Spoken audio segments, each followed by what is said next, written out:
All right, how's it going, everybody? So I'm sitting here getting all this stuff ready to put the engine together. Um, Putting the motor together is like 10% of the work. Getting everything rounded up, nuts, bolts, getting the head set up, doing trinions and filing rings and measuring for bearings and all that. I mean, that's what takes all the time and on setting an engine up. But anyway, I'm sitting here right now. I got a trick full of head in front of me, and I'm measuring for spring height. Whenever you have an aftermarket head, pretty much any head you're doing, you want to measure for spring height. But if you got a stock head and you got like a BTR 660 kit, a lot of times you can get away with not doing it just because BTR already did the work for you. So they already know that, the spring height's right with, their locators and all that stuff. So, with this setup here, I got the 650 Ultimate RPM kit from BTR, the spring kit. I got a Trick Flow 220 head here with their valves. And we're going to set up spring heights, and I'm going to show you how to do it. Okay, I'll try to make this as painless as possible. So I already did the measuring, obviously. I got some numbers here. But if you get the Ultimate RPM spring kit, or if you need shims, they do have them at BTR. They come in a little bag like this. They come in 15 thousandths, 30 thousandths, and 60 thousandths, I believe. So if you need those, they're only a couple bucks is all. I think the shipping costs more than the part. So, but anyway, if you have a shim, it always goes under. It always goes under the locator. So, but anyway, so here's my math here that we got going on. So if you look at any BTR spring kit, it's going to give you the answer right here. So right here is your installed height. Springs open, just hanging out. Nothing's pushing down on it. It's going to be 1.710 inch. That's how tall that spring needs to be at the installed height in order for all this to make sense. With camshaft, obviously, you want to keep 50 to 60 thousandths in the bank when it comes to, staying away from coil bind and stuff like that. If you got a 550 lift cam, you don't want to buy 550 lift springs. You want to buy like a 600 lift spring to be safe. But anyway, so here's some math here. 1.816 inch. When I measured it the first time, and I'll show you how to measure it here real quick. I'm just trying to run through. You can kind of go back on the video and see how the math worked. When I measured it initially without the shim, 1.816 inch. With the shim was 1.786. And then I got negative or minus 7.5 thousandths for this retainer. So one thing you got to kind of look at is if you have one of these cheaper mics here. I'll get it unscrewed so you can kind of see what it looks like, if it looks like yours or not. I'm sure it's some sort of copy or whatever. But, it's just the run of the mill. I mean, it looks like a decent, and it's never done me wrong. I mean, it always works. It's always worked great for me. But anyway, if you got one of these off eBay, they're like $20 on eBay. You got to make sure that your retainer will go all the way down and seat. So right now, I just lost that one. Hold on, give me a second here.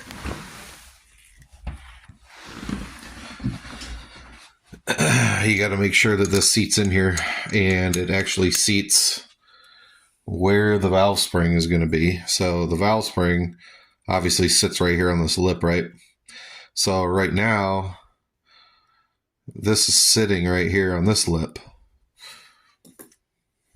which is okay because at least it does give it it's a positive stop. Like it sits there flush, which is okay. But knowing that it's up a step, we need to take that into consideration for height. So see how that just kind of wobbles in there.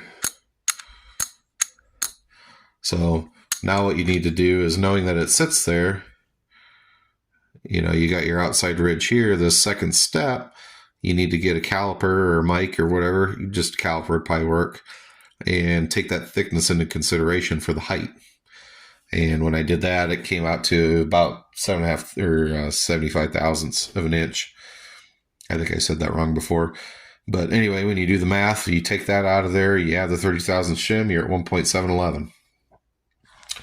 And if we refer back to our box, we need to be at 1.710. So pretty much anybody I know would say that that's close enough. So, and then also, if you see here down on my measurements, 4 to 5 thousandths of an inch on the exhaust side, and that's just for heat. That's just the difference for the added expansion that's going to be more around that valve spring. So let me get this tool set up here on this valve, and I'll show you how this little tool works. All right, so here we go. So you got your shim, right? You got your shim in there. Then you got your seat there. Okay. And then you want to put a valve in. And then what I did is I just put a little bit of bubble wrap under here to keep the valve up. Is the just keeping it up, And then you just want to put this together like you would a valve spring. So you want to put your retainer on there with your locks. And then I don't know which way this is going to want to go. Okay, I guess right here. And then you want to take this. See if you can find the numbers. Oh, they're going to want to be right there. Okay, so we're going to take this and we're going to spin this. If I go the right way here. Make sure you're seated. This is pretty hard to do with one hand, I can tell you that.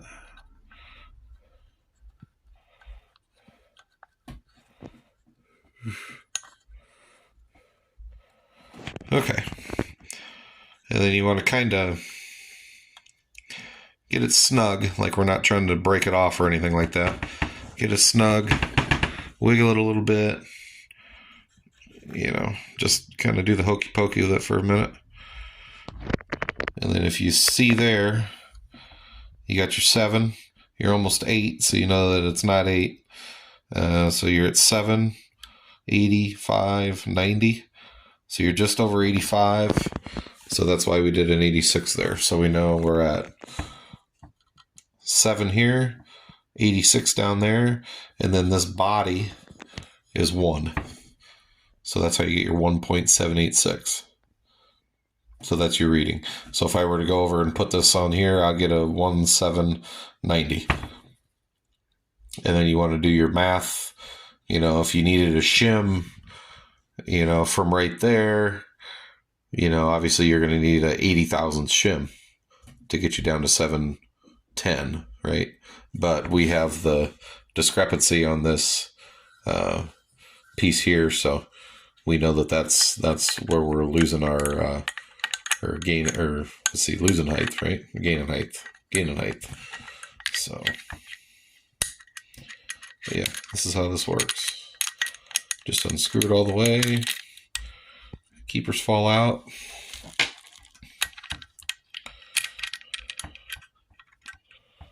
Oh, let me get this out of here. This is really difficult with one hand. Just like that. Like that. And there you go. Whenever you're doing valve springs, always make sure that you have, I always put a little bit of extreme pressure lube on the shaft of the valve, just to make sure they go in there really good. Make sure your guides are very clean and everything like that. So now that this is all measured, I got the correct shims, I am ready. And you're probably wondering, well, where's your seals? Normally you'd want to put valve seals on here if it's a street car. Some people that race do too. I usually don't. I never have, actually. Just to make sure the valve's always getting oil. On startup, you'll get a tiny little puff of smoke, but that's normally what that's from. But so now you're ready for your valve spring. Get that thing compressed on there and locked down, and she should be absolutely perfect and ready to go. One more quick thing I wanted to show you was with these springs over here. You guys are probably wondering what the heck's going on. So these are just like a test spring. You can actually get those at a hardware store. They do have them online too, but just something that sits down in this locator. But anyway, what these are for, I usually set them up like this in one cylinder, intake and exhaust valve. Everything else will be all done. It'll have, you know, the actual valve springs and everything in it. But what these are for is you want to put like a dial indicator. I usually set them up here on the valley. You know, these engines are aluminum, and usually your indicator base is a magnet. So just put them on a piece of flat steel or something to hold it. And then come around here and put the point of it up here, or even on the valve, it don't matter. And then it allows you to push this down until it hits your piston. Obviously you want to put the piston in top dead center, and then push this down until it hits. Let it back up, push down until it hits, let it back up, and take that reading. And as long as that reading is at least 15 to 20 thousandths bigger than the lift of your camshaft, you are good to go. Usually you want to keep at least 20 thousandths clearance there, 20 thousandths, 25 thousandths. Yeah, so that's all these are for. Some people use a piece of clay, you know, but this is another way to do it. So, and this has always worked really great for me. So anyway. All right. So after we do all that, we check our spring heights. We verify that that's all correct. The other thing you want to do is make sure your valve guide clearance is correct for what you're doing. These are brand new heads with their valves, but you want to check. You want to trust but verify. Because I've run into some parts. Any builder or machinist has run into some parts that have come from a manufacturer that aren't quite right, or they could be better, you know. So, you know, at the end of the day, it's going to be your dollar going down the drain if something's not correct, because it's your duty or your engine builder's duty to check and make sure it's right.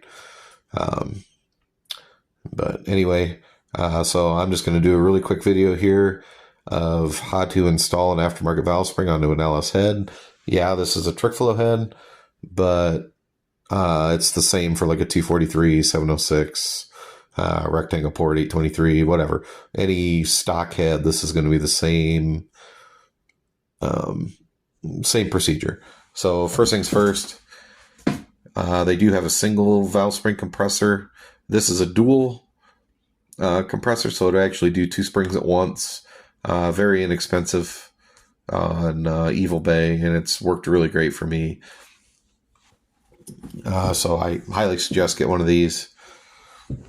And get your valves sorted out. Get them clean, whether they're new or they're old, whatever, don't matter. Clean them, make sure there's nothing on them, and get them lubed up. I always use the extreme pressure lube on here. Just lube them up from pretty much top to bottom. I always put a little bit in the keeper slot there, so it kind of glues the keepers in when we go to install them here. Your valve springs, they come. I'm going to show you something real quick. See how that center valve or that center spring's kind of down, and it's down here too. It's just kind of hanging out. What I always do is I always make them flush or close to, and the flush side will always go down into the head, because then at least you know that that spring is locating correctly when you're installing it. Once you get everything in there, you know, you get the hat on, you get, you know, the spring halfway compressed. It's really hard to see down in there to see if that's perfectly flat down, you know, seating correctly. So always get those to where they're just flat. Up top, it really don't matter because you can kind of watch them come together. So get your shims, get your hardware out, all that stuff, and get your tools that you need. And here we go. I'm going to install some springs here for you.